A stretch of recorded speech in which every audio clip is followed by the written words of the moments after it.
पंचायती ड्रामे जी नई अपडेट में तव्हां सभिनी प्यारनि खे दिलि वारनि खे सिंधी ॿारनि खे ख़ुशि आमदीद। दोस्तों अॼु रिव्यू कंदासीं मेगा सोप सिल्क पंजाबी अचण वारा एपिसोड ज़बरदस्त सनसनीखेज़ दिलचस्प थियण वारा आहिनि। इनमें तव्हांखे बहितरीन खां बहितरीन अपडेट्स मिलंदा। जी हाँ दोस्तों, छाजे करे त हाणे पंजाबी ड्रामे जे अचण वारे एपिसोड में सावल खे जेका रुंडे ॻाल्हि ॿुधाई त जाबर हमलो कयो आहे चाकर खान ते, बदनाम तोखे कयो वियो आहे, इहा ही कर तो हूं कर, ऐं चाकर खान बि सावल ते फ़िलहालु सख़्ती नथो करे त हू इंतज़ार में आहे त असली जेको आहे मुलज़िम ज़ाहिर कयां।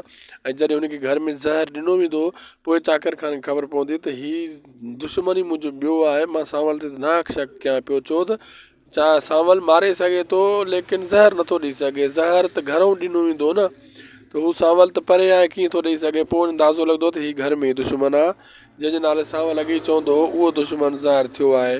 हिन हिसाब सां जेको आहे दोस्तों इन्हनि जे विच में इख़्तिलाफ़ पैदा थी वेंदा। पोइ हीउ पंहिंजी मां अमड़ जंहिंखे सॾे थो हसीना बेगम खे चाकर खान, उन सां जेको आहे न उनजी जासूसी करणु शुरू करे ॾींदो ऐं सोचींदो त इहा जाबर सां कहिड़े टाइम मिले थी ऐं इन जा कहिड़ा वास्ता ऐं लाॻापाता आहिनि। हिन हिसाब सां पाण में ई जेको आहे नफ़रतनि में अची वेंदा।